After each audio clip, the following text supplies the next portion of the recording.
दोस्तों ये क्वेश्चन क्या कह रहा है, इस क्वेश्चन को ध्यान से समझेंगे।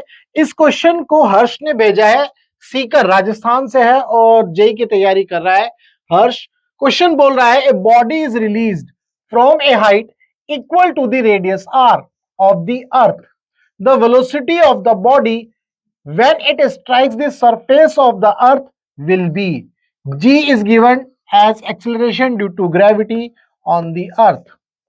अब ये सवाल जो है हर्ष ने पूछा और मुझे उम्मीद है कि इस सवाल में बच्चों को क्या डाउट रहा होगा। ठीक है, चलिए पहले हम ये समझने की कोशिश करते हैं कि बहुत सारे बच्चे जो है इस सवाल का जो आंसर है वो ये लगाएंगे √2gr। क्यों लगाएंगे ये हमें समझना जरूरी है। हमारा मकसद यहां पर क्वेश्चन को सॉल्व करना नहीं है, क्वेश्चन में ये बताना है कि आप कहां पर गलती कर रहे हैं। ठीक है जी, तो इस बात को आपको ध्यान से समझना है। लेट्स से ये अर्थ है जिसकी रेडियस आर है और एक बॉडी, उसको जो है एच हाइट से जो है फेंका जा रहा है या ड्रॉप किया जा रहा है, बेसिकली रिलीज किया जा रहा है। कितनी हाइट से? वो जो हाइट है वो रेडियस के इक्वल ही है, ये इसमें गिवन है।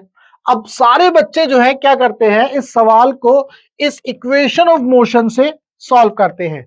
आप थर्ड इक्वेशन लगाते हो v square minus a square equal to 2as। तो वेलोसिटी बेसिकली अगर जब ये ऑब्जेक्ट यहां आएगी तो इसकी वेलोसिटी डाउनवर्ड डायरेक्शन में होगी, तो इसलिए minus V minus initial velocity 0 क्योंकि रिलीज करी गई है ऑब्जेक्ट, देन 2a की जगह माइनस जी और ये आ गया माइनस आर। तो आप क्या करते हो, क्योंकि डिस्प्लेसमेंट कितना हुआ, ये हो गया आर। अगर मैं इसको रेफरेंस पॉइंट मानता हूं तो रेफरेंस पॉइंट से जितनी भी डिस्टेंसेस या जितने भी वेक्टर मैं डाउनवर्ड डायरेक्शन में लूंगा उनको नेगेटिव ले लेता हूं। इस बात को हमने कई बार किया है बहुत सारे क्वेश्चंस में, तो यहां पर जो है हमने इस तरह से किया तो आंसर आ जाता है v इक्वल टू √2gr। तो बहुत सारे बच्चे जो है इस पर आंसर लगा जाते हैं, टिक कर जाते हैं। देखो 51% और यहां पर 39%। अब बच्चे जो है चकरा जाते हैं, उनका दिमाग जो है चलता नहीं है भाई, वो सोचते हैं कि ये सवाल आखिर कहां पर गलत है। तो मैं आपको ये जरूर बताऊंगा कि ये सवाल कहां पर गलत है। तो चलिए इस बात को समझने की कोशिश करते हैं, क्योंकि हमारा मकसद क्वेश्चन को सॉल्व करना नहीं है, हमारा मकसद है आपको कॉन्सेप्ट बताना। तो इस बात को अगर हम ध्यान से समझें तो आप क्या करते हो, इस बात को अच्छे से देखो। जब हम मान लो ये अर्थ है जिसकी रेडियस आर है और हाइट एच से ऑब्जेक्ट को रिलीज करते हैं, तो आपका answer v is equal to √2gr आ जाता है। जी हमारा एक्सेलरेशन ड्यू टू ग्रेविटी है। अब आप सोचो, ये जो पहली बात ये कि जो आपने ये इक्वेशन लगाई थी, ये जो इक्वेशन लगाई ये कब लगती है? ये इक्वेशन तब लगेगी जब आपका एक्सीलरेशन क्या होता है, कांस्टेंट होता है। ये बात आप अपने दिमाग में फिट कर लो, बिल्कुल हार्ड ड्राइव में जो है, अपनी दिमाग की हार्ड ड्राइव में इस बात को फिट कर लो कि ये इक्वेशन कब लगेगी, जब एक्सेलरेशन आपका कांस्टेंट होता है। और जब एक्सेलरेशन कांस्टेंट होता है तो इसका मतलब यहां पर जो हम जी ले रहे हैं वो कांस्टेंट होना चाहिए, लेकिन यहां तो कांस्टेंट नहीं है ना भाई। कांस्टेंट नहीं है क्यों?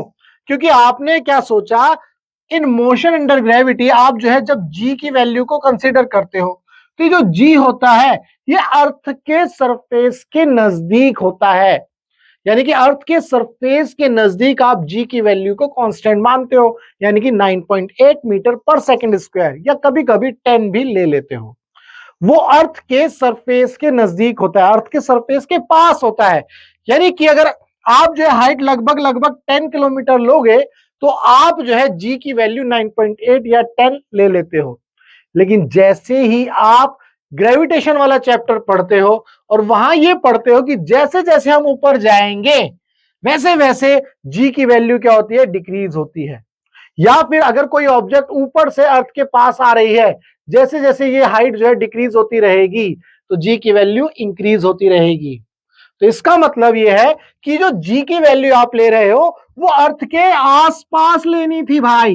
लेट्स से अर्थ के आसपास का ये एरिया जिसमें आप जी की वैल्यू सेम लोगे, यानी कि 9.8। अगर ये सेम लोगे तभी आप इक्वेशन ऑफ मोशन जो है, थर्ड इक्वेशन ऑफ मोशन या तीनों इक्वेशन ऑफ मोशन लगा सकते हो। लेकिन इस केस में जो जी है वो सेम नहीं होगा, ये चेंज होता रहेगा। जब चेंज होता रहेगा तो आप जो है ये इक्वेशन नहीं लगा सकते। ये बात आपको समझनी है।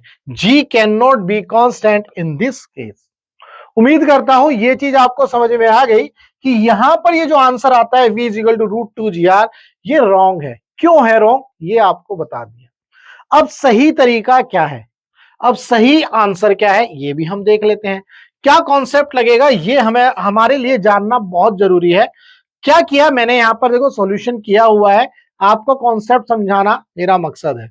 तो अब चूंकि ये ऑब्जेक्ट जो है कितनी हाइट पर है, उतनी हाइट पर है जितनी अर्थ के रेडियस है, यानी कि यहां से r हाइट पर है। तो यानी कि अगर सेंटर से देखें तो ये ऑब्जेक्ट कितने डिस्टेंस पर है, 2r। भाई यहां से लेके यहां तक जो डिस्टेंस है वो 2r है।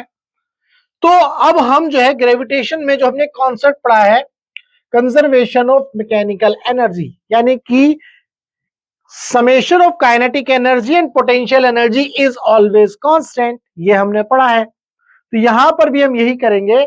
हम पहले क्या करेंगे, इस पॉइंट पर काइनेटिक एनर्जी और पोटेंशियल एनर्जी निकालेंगे।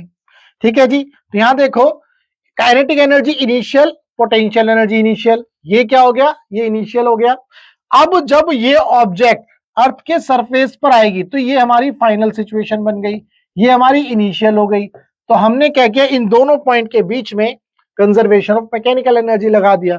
तो kinetic energy final plus potential energy final.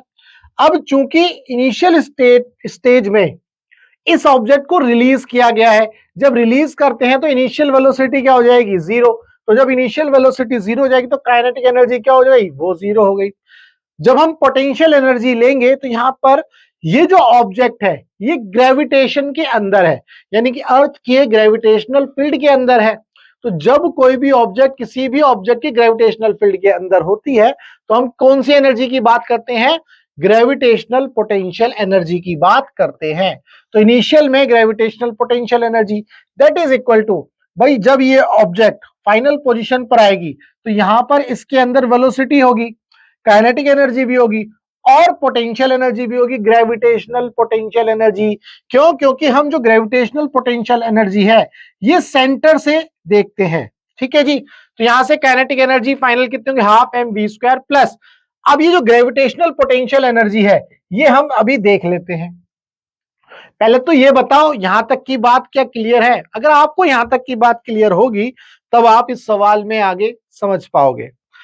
तो अब ग्रेविटेशनल पोटेंशियल एनर्जी का क्या फॉर्मूला होता है, -G m1m2 अपॉन में r।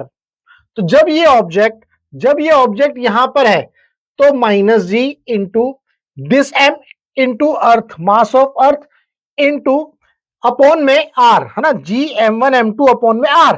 तो यानी कि r बोले तो डिस्टेंस, तो सेंटर से कितने डिस्टेंस हो गई, 2r, r plus h, h किसके इक्वल है, r के, तो 2r हो गई।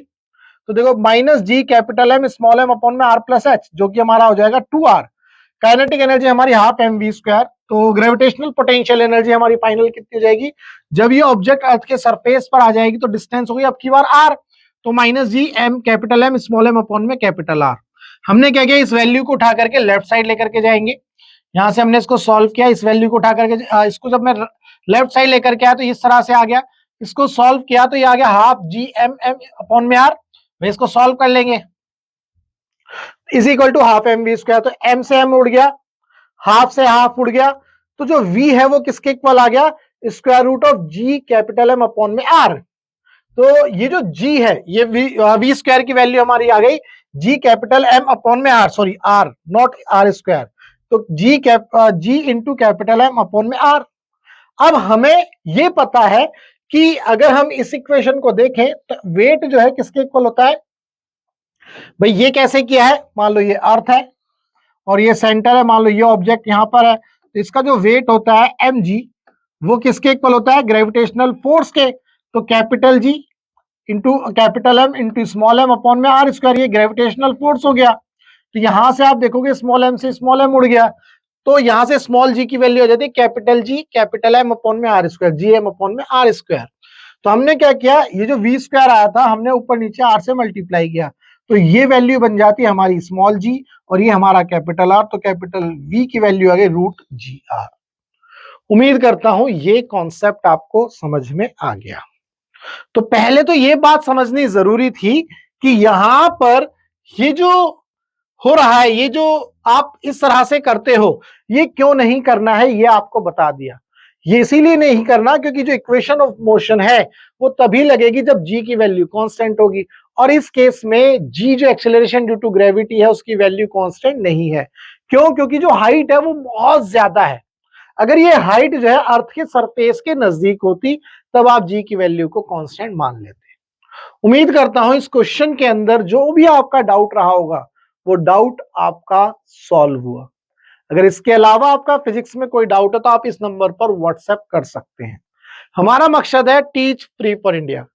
आप इंडिया के किसी भी कोचिंग सेंटर में पढ़ते हो, चाहे अड्डा में, चड्डा में, गड्ढा में, फड्डा में, पीडब्ल्यू में, वीडब्ल्यू में, टीडब्ल्यू, सीडब्ल्यू, वीएमसी, टीएमसी, कहीं भी फिजिक्स में डाउट है, चाहे वो थ्योरी हो या क्वेश्चन, आपको डाउट है तो आपको करना क्या है, आपको अपना डाउट इस नंबर पर भेजना है। हम आपके डाउट का बेस्ट वीडियो सॉल्यूशन आपको बना करके देंगे।